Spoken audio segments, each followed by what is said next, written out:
생태환경 문제는 오늘날 정치와 윤리 분야에서 주요 쟁점이 되고 있습니다. 산림 파괴, 생물종들의 멸종 위기, 공해와 쓰레기 문제 등 이제 생태환경 문제는 우리 주변에서 자주 볼 수 있으며 이제는 눈으로 인식할 만큼 가까이 느껴집니다. 생태환경 문제 가운데에 가장 중요하게 여겨지는 것이 지구온난화입니다. 지구온난화는 마치 당뇨병이 온몸의 기능을 악화시켜서 각종 질병을 야기시키는 것처럼 우리의 삶의 터전인 지구의 건강 상태를 서서히 잠식해갑니다. 그래서 지금까지 지구 스스로 자생 능력을 갖고 행했던 일들을 못하게 만드는 결과를 초래하게 되죠. 그 예로 극심한 추위와 더위를 들 수 있습니다. 많은 과학자들이 빠르고 극적인 추위의 원인으로 극지방에 맴돌고 있었던 폴라 볼텍스가 그 자리를 이탈하여 원래는 닿지 않던 지역까지 닿는 현상을 꼽습니다. 이러한 열 균형의 붕괴는 기존의 대기 순환의 원리에도 교란을 가져오게 되고 그런 말미암아 대기 정체 현상이 일어나게 되고 흩뿌려져야 할 비가 한 곳에 집중되어 예상하지 못한 홍수나 가뭄이 일어나게 됩니다. 최근에 기록적인 홍수와 가뭄이 일어나는 원인이 되는 것이죠. 이러한 현상들로 인해 지구 위에 거주하는 모든 생명체들이 고통을 받게 됩니다. 이외에도 여러 가지 피해의 양상을 찾아볼 수 있습니다. 해수면 상승은 섬나라들을 물에 잠기게 만들고요. 그중 대표적인 나라인 투발루가 있죠. 투발루의 사실 정확한 국가 명칭은 전능하신 신을 위한 투발루입니다. 칼빈주의 기독교인이 98%를 차지하는 그러한 국가입니다. 이 투발루가 그 국민들이 환경 난민이 되어서 그들의 나라를 잃고 현재 호주와 뉴질랜드로 옮겨가고 있습니다. 더욱 빈번해지고 강해진 태풍, 폭염, 열대성 전염병의 확산, 산불 증가, 바다수온 상승과 이로 인한 생물종 감소, 이상기온으로 인한 농업 생산량 감소와 이로 인한 기후 인플레이션까지 결국 환경 문제는 경제적 피해를 초래할 뿐만 아니라 국가의 붕괴 사태까지도 가져올 수 있다는 것입니다. 2023년 10월에 뉴질랜드 연구진에 의해서 진행된 연구가 네이처 커뮤니케이션즈에 기재가 되었는데 그 연구에 따르면 지구온난화로 인한 지난 20년간의 경제적인 손실은 최소 2조 8천억 달러, 그러니까 우리나라로 환산을 하면 약 3,769조 원에 달한다고 합니다. 그러니까 엄청난 금액이죠. 혹자는 이러한 온난화가 지구 주기에 의한 것이므로 인간의 환경 파괴와 큰 연관이 없다고 주장합니다. 그렇게 볼 수도 있겠지요. 그러나 과학자들의 말을 빌리자면 산업화 이후의 지구온난화는 지구의 순환주기로 인한 것이라기보다는 인간의 행위로 인해 발생된 것이라는 차이점이 있다고 합니다. 그리고 지금 이 순간에도 이 지구온난화는 엄청나게 가파른 속도로 진행되고 있습니다. 여러분, 저는 여러분들에게 질문을 좀 던지고 싶습니다. 이 지구온난화는 우리와는 전혀 상관이 없는 문제인가요? 전혀 무관한 것인가요? 우리와는 전혀 피해를 입지 않고 있나요? 최근에 미국 텍사스 지역에 엄청난 양의 비로 홍수 피해가 발생했습니다. 중국 남부지방은 홍수로 인해 수많은 인명피해가 발생했습니다. 이러한 일이 우리나라에는 직접적으로 일어나지 않기 때문에 우리는 이러한 위협과는 전혀 상관없는 지역에 살고 있다고 봐야 되나요? 정말 우리는 생태환경 문제, 기후변화, 지구온난화와 같은 무시무시한 변화에 우리는 정말 아무런 관련이 없는 나라에서 살고 있나요? 지난 4월 12일 한국은행의 통화정책 방향 설명회가 있었습니다. 한국은행 총재인 이창호 박사는 정책 발표 후 기자들과의 질의응답에서 기후변화에 대해 이렇게 이야기했습니다. 금융 경제와 관련된 기자 간담회에서 그가 기후변화에 대한 이야기를 했다는 걸 보고 참 저는 많은 것을 생각했습니다. 참고로 이창호 총재는 서울대 사과학대학 경제학과를 졸업하고 하버드대학교에서 경제학 박사를 받으신 분입니다. 즉 경제적인 관점으로 세상을 바라보는데 탁월한 시각을 갖고 있는 분이라고 할 수 있죠. 그런데 이분이 농산물 가격의 급등을 언급하면서 특별히 사과 가격을 언급하면서 기후위기에 대한 이야기를 하셨습니다. 우리 한번 그의 이야기를 들어봅시다. 오늘 하신 질문 중에 저는 정말 굉장히 중요한 질문을 하셨다고 생각하는데, 우리가 어쨌든 물가 수준이 굉장히 높은 거 아니냐. 그래서 특히 지금 중앙은행에서 제일 저희 곤혹스러운 것은 지금 농산물 가격이 높고 사과 가격 막 높고 막 이런 것이 지금, 그런데 그 근본적인 원인이 뭔가를 보면 지금 기본적으로 이것이 기후변화를 위해서 우리가 작황이 막 변화해서 하는 건데, 그래서 사실은 이것이 이제 이게 좀 불편한 진실인데요. 물가 수준이 높은 것, 특히 농산물이나 이런 물가 수준이 높은 거를 해결하는 게 에버리지 인플레이션 타겟팅이나 통화 재정 정책으로 해결할 문제는 아니고, 저희들이 이제 근본적으로 생각해 봐야 될 것 같습니다. 기후변화나 이런 거에 의해서 변화가 심할 때 제 생각에 이런 구조적인 문제를 이제 고민을 한번 해봐야 되는, 그래서 이것이 재정이나 통화 정책 방식을 바꿔서 하는 문제가 아니라 이 기후변화나 이런 것 때문에 생기는 구조적인 변화에 우리 국민의 이 합의점이 어딘지 이런 것들을 생각해 봐야 되는 그런 시점이 됐다고 생각합니다. 그런 농산물 가격 급등을 해소하기 위해서는 유통구조, 통화정책보다는 기후변화에 대처하는 구조적인 변화 시스템을 만들어야 된다라고 주장했습니다. 경제학자가 보기에도 기후변화로 인한 피해가 우리의 삶에 직접적인 영향을 미친다고 생각하는 것 같습니다. 여러분, 이렇게 볼 때에 생태환경 문제는 우리 주변에 일어나고 있는 가장 심각한 문제 가운데 하나는 아닌가요? 만일 그렇다면 생태환경 문제 역시 우리 주변에 일어나고 있는 삶의 문제들과 함께 우리가 눈여겨봐야 되고 고민해봐야 되는 문제라고 생각됩니다. 왜냐하면 여러분들이 이 학교를 졸업하고 교회에서 사역할 때에 직접 목회의 대상이 되는 성도들의 삶의 문제는 생태환경 문제와 직접적으로 연결되어 있기 때문입니다. 혹자는 이렇게 이야기합니다. 생태환경 문제에 참여하는 사람들이 너무 진보적이어서 위험하다고 이야기합니다. 여러분, 생태환경 문제가 진영의 논리로 취급되어야 될 문제인가요? 진보적이면 더 큰 피해를 입고 보수적이면 덜 피해를 입는 문제인가요? 우리가 경험하는 생태환경 문제는 우리 인류뿐만 아니라 다른 하나님의 피조물의 운명을 좌지우지하는 생존의 문제는 아닌가요? 또 다른 이는 이 세상인 결국 하나님의 최후 심판으로 인해 없어질 것이기 때문에 생태환경 문제보다는 다른 문제에 집중해야 된다고 이야기를 합니다. 예를 들어 선교나 기독교 교육과 같은 곳이죠. 그런데 말입니다. 선교와 교육 등이 생태환경 문제와 반대되는 것인가요? 제가 영국의 박사과정에 있을 때에 한 감리교회 담임 목사님, 영국인 목사님과 생태환경과 관련된 이야기를 한 적이 있습니다. 그때 그 목사님께서 이렇게 말씀하셨어요.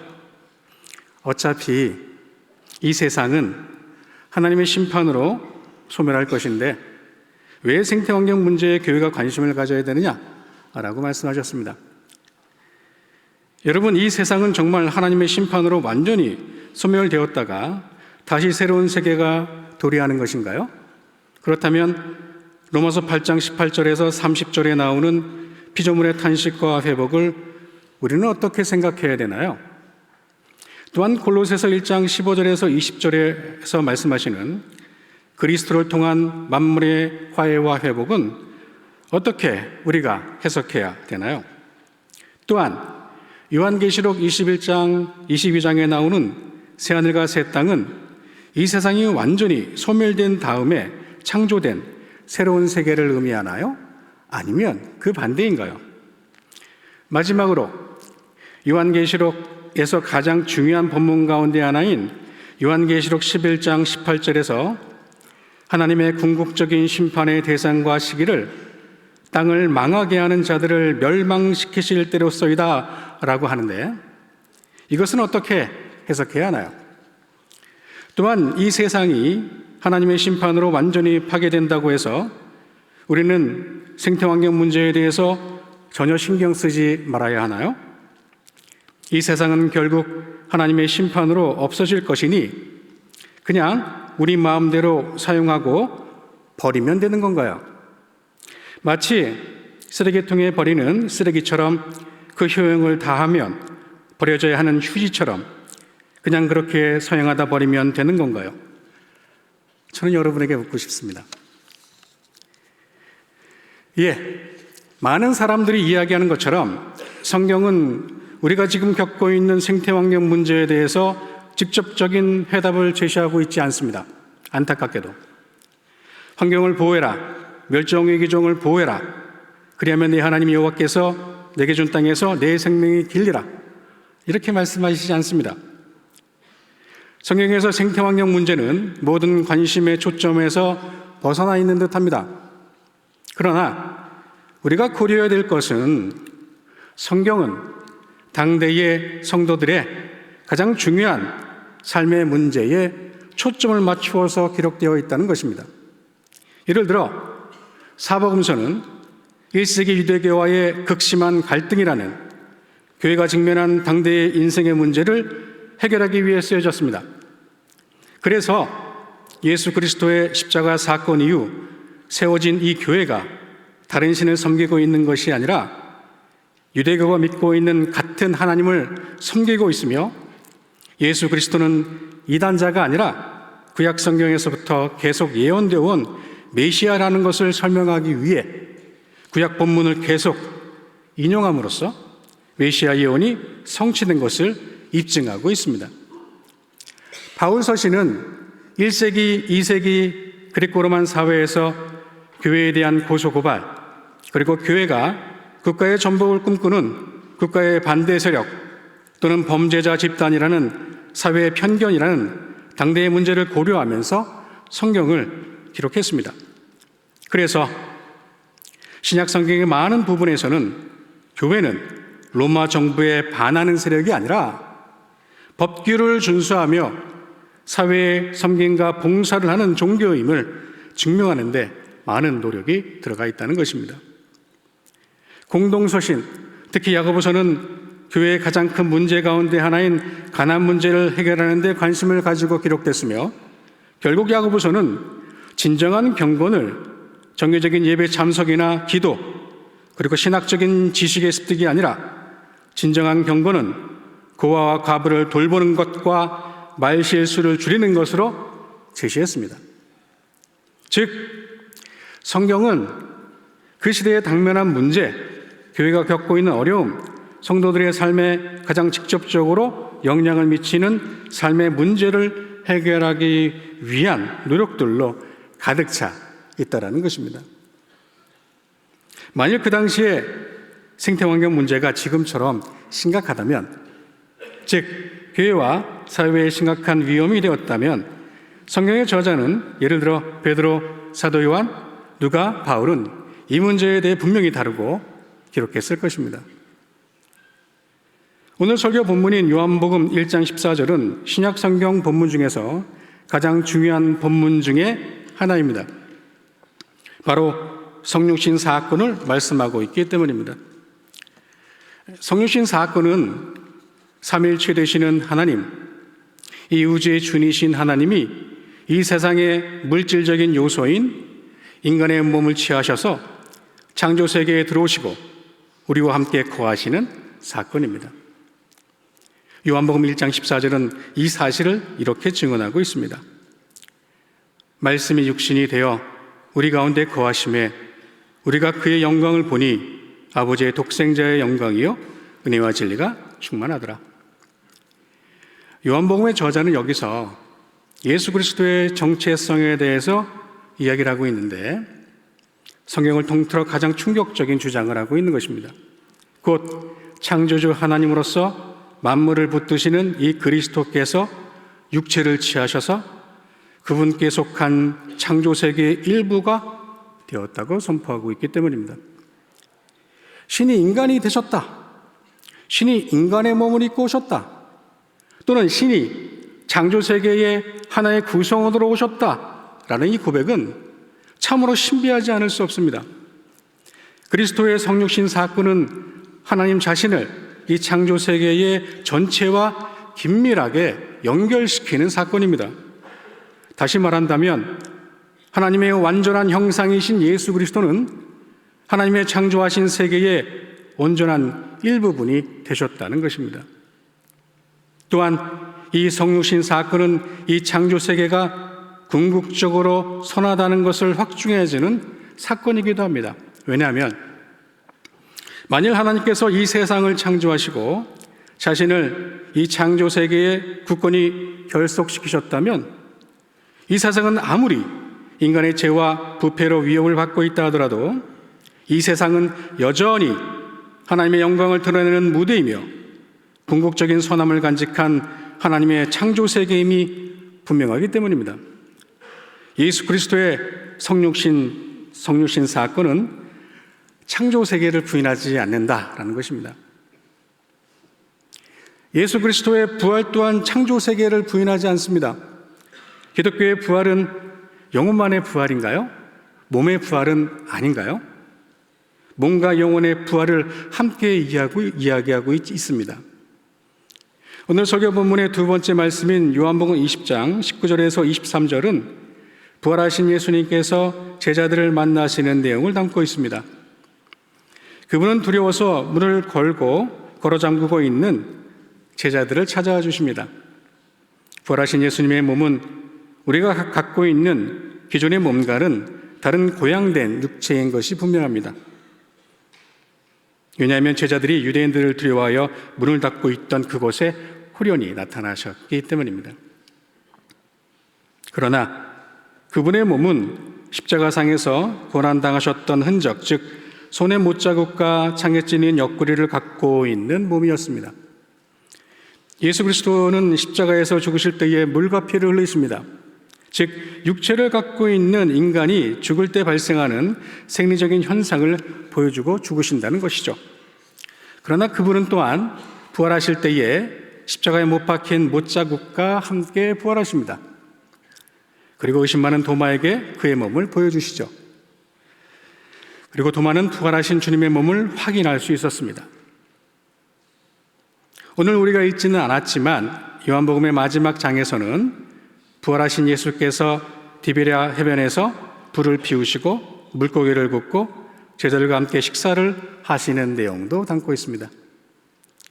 따라서 예수 그리스도의 부활이 물리적 성격을 지니고 있다는 것은 하나님께서 지금 이 선한 창조 세계를 포기하지 않으셨을 뿐만이 아니라 오히려 이 세상의 물질적인 요소들이 높이 고양되고 새롭게 변혁된다는 사실을 생생히 보여주고 있는 것이라고 할 수 있을 것입니다. 분명히 예수 그리스도의 죽음과 부활, 곧 죄와 사망에 대한 그분의 승리는 온 창조 세계가 속량함을 입어 다시금 그분께 속하게 된 구속의 은혜를 보여주는 하나의 표지라고 이야기할 수 있습니다. 여러분, 신학은 신자들이 직면한 도전과 문제들에 대한 답을 찾기 위해서 끊임없이 발전해 왔습니다. 이처럼 신학을 현재 인류가 직면하고 있는 위기의 상황에 대한 반응이라는 차원으로 봤을 때 생태환경 문제를 지금 우리가 해결해야 될 신학적이고 윤리적인 문제로 봐야 되지는 않을까요? 예수 그리스도를 통해 새로운 피조물이 된 우리 그리스도인들은 창조 세계를 돌볼 특별한 책임을 부여받은 존재입니다. 우리밖에 없습니다. 희생과 섬김으로 이 세상을 감당할 사람들은 사실.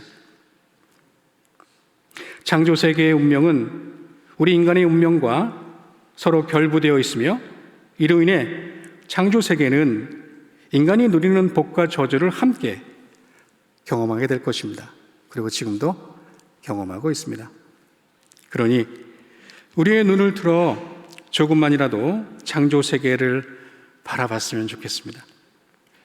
그리고 우리의 삶 속에서 이 창조 세계가 숨 쉴 수 있도록 한 걸음씩 발걸음을 옮겨가길 부탁드립니다. 그리하여 우리가 거주하고 있는 이 지구가, 이 창조 세계의 운명이 조금이라도 더 연장될 수 있도록, 아니 보존되고 치유될 수 있도록 조그만 보탬의 손길을 보내주시길 간절히 부탁드립니다. 기도하겠습니다. 창조주 하나님, 우리들이 주의 은혜로 내 자신을 사랑하고 이웃을 사랑하고 창조 세계를 몸으로 사랑할 수 있도록 인도해 주옵소서. 예수님의 이름으로 간절히 기도드리옵나이다. 아멘.